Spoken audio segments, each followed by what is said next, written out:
İndi bəlkə də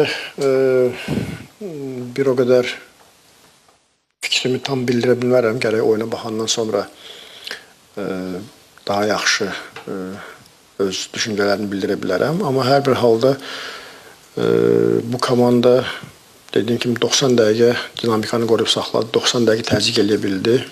Yəni həm toplu, həm topsuz belə bir fərq var idi. Həm də ki, hansısa bir komandanı digərindən fərqləndirmək istəmirəm ki, bu daha güclü idi, digər daha zəif idi. Belə bir fikir yoxdur.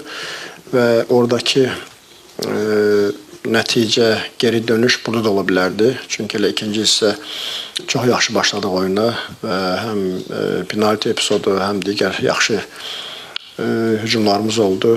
Hansı ki, çox sürətli hücumlarımız oldu. Sadəcə biraz dəqiqlik çatmadı.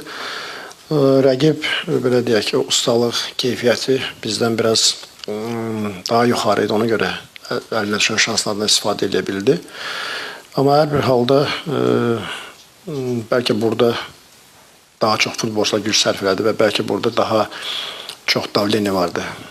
Daha çox təzyiq var idi komandamıza. Hər bir halda ikinci gol daha çox düşünülür ki, mesela 1-1 olarkən ikinci golu buraxanda istər-istəməz qapında gol görəndə biraz futbolçularda inam itir. Amma buna baxmayaraq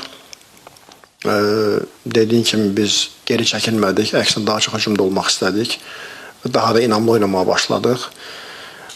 Sadəcə biz özümüzdə axtarıram məğlubiyyəti. Çünki dediyim kimi bəzi epizodlar vardı ki, orada daha soyuqqanlı və daha dəqiq olmaq lazım idi.